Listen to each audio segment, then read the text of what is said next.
ప్రియమైన వాళ్ళారా, ప్రభువైన యేసుక్రీస్తు నామములో ఈ ఉదయకాల సమయాన మీ అందరికీ నా హృదయపూర్వక వందనాలు తెలుపుకుంటున్నాను.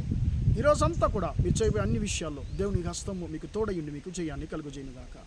ప్రియులారా, మొదటి దినవృత్తాంతంలో 22వ అధ్యాయము 16వ వచనం ఇలా సెలవిస్తుంది, కాబట్టి నీవు పని పూనుకునుము, యెహోవా నీకు తోడుగా ఉండునుగాక అనేటువంటి మాటను ఇక్కడ చదువుతున్నామండి. ప్రియులారా, యొక్క ఉదయకాల సమయాన నిన్ను నన్ను చూసి దేవుడు అంటున్నాడు, నా కుమారుడా, నా కుమార్తె, నీవు పని పూనుకునుము, నేను నీకు తోడై ఉంటాను అని చెప్పి దేవుడు అంటున్నాడు.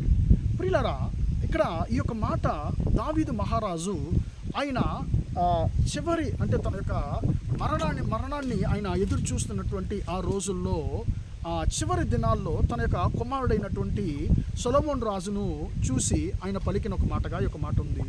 ఆయన ఏమంటున్నాడు, సొలొమోనుతో అంటున్నాడు, సొలొమోను, నేను దేవుని యొక్క నామానికి దేవునికి నేను ఒక మందిరాన్ని కట్టాలనుకున్నాను, కానీ యెహోవా నాకు అన్నాడు, అయ్యా నువ్వు నాకు మందిరాన్ని కట్టలేవు, ఎందుకంటే నువ్వు యుద్ధం చేసి నీ యొక్క చేతులంతా కూడా రక్తపు మరకలతో నిండున్నాయి కాబట్టి నువ్వు నాకు ఆ ఆలయాన్ని కట్టలేవు.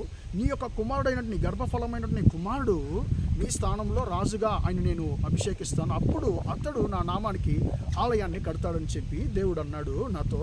అలాగనే ఆయన యొక్క మాట చొప్పున నా స్థానంలో నిన్ను ఆయన రాజుగా హెచ్చించాడు.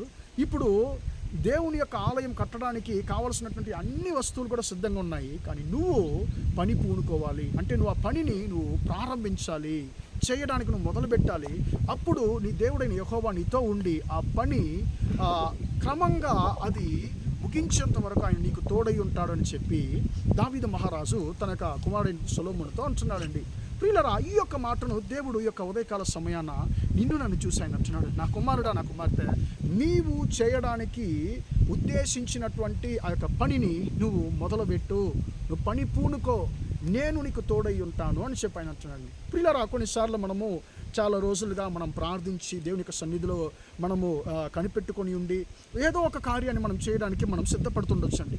ఒకవేళ మీరు ఏదో ఒక కార్యాన్ని చేయడానికి సిద్ధపడుతున్నారేమో, అది ఏదన్నా ఒక ఇల్లు కట్టుకునేటువంటి విషయంగా ఉండొచ్చండి, లేకుంటే మీ బిడ్డల యొక్క వివాహ విషయంగా ఉండొచ్చు, లేకుంటే మీ యొక్క ఏదో ఒక బిజినెస్ స్టార్ట్ చేసేటువంటి ఒక సంగతిగా ఉండవచ్చు, లేకుంటే వేరే ఏదన్నా ఒక వ్యాపారమో, లేకుంటే ఏదో బయట దేశానికి వెళ్ళేటువంటి ప్రయాణము సంబంధించినటువంటి ప్రయత్నం కానివ్వండి, ఏదైనా కూడా ఈ యొక్క ఉదయకాల సమయాన దేవుడు నిన్ను చూసి ఆయన అంటున్నాడు, నా కుమారుడా, నా కుమార్తె, నీవు పని పూనుకో.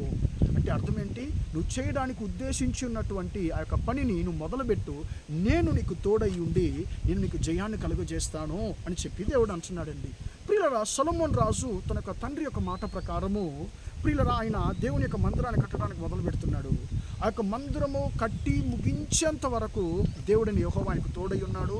అంత క్రమంగా కట్టి ముగించినప్పుడు దేవుని యొక్క మహిమ అక్కడ మేఘస్తంభముగా ఆ యొక్క మందిరాన్ని నింపినట్లుగా మనం చూస్తున్నాం ప్రియులారా. కాబట్టి ప్రియులారా, మనము చేయడానికి ఉద్దేశించినటువంటి పనులు మనము చేయడానికి మొదలుపెట్టినప్పుడు ప్రతి ఒక్కటి మనం ఎలాగ చేయాలి, ఏ మార్గంలో మనం నడవాలి, ఎవరిని చూడాలి, ఎలాంటి ప్రయత్నాలు చేయాలని చెప్పి ప్రతి ఒక్క సంగతిని కూడా దేవుడు నీకు నాకు ఆయన బోధించి నడిపేటువంటి దేవుడుగా ఉన్నాడు. కాబట్టి ఆయన అంటున్నాడు, నా కుమారుడా, నా కుమార్తె, నువ్వు ప్రారంభించు, నేను నీకు తోడై ఉంటాను, నేను నీకు జయాన్ని ఇస్తానని చెప్పి ఆయన నీతో నాతో ఆయన అంటున్నాడు. కాబట్టి మనం చేయడానికి ఉద్దేశించినటువంటి పనిని మనం ప్రారంభిద్దామా? ఖచ్చితంగా దేవుడు మనకు జయాన్ని కలుగజేస్తాడు. ప్రార్థన చేద్దాం.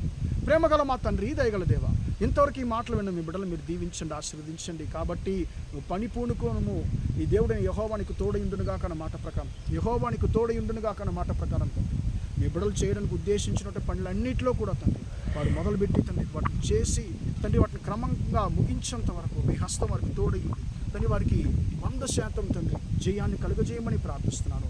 వారు ఎలాగా తండ్రి ఏం చేయాలి, ఎవరిని చూడాలి, ఎలాంటి ప్రయత్నాలు చేయాలి, ప్రతి ఒక్క విషయంలో తండ్రి మీరే బోధించి నడిపించండి, వారికి జయాన్ని కలుగజేయమని, ఏ నష్టం రాకుండా మీ బిడ్డలు మీరు ఆశీర్వదించమని యేసుక్రీస్తు నామములో ప్రార్థించి అడిగి వేడుకొంచున్నాను తండ్రి. ఆమేన్, ఆమేన్. ప్రియులారా, దేవుడు మిమ్మల్ని దీవించి ఆశీర్వదించును గాక. Praise the lord.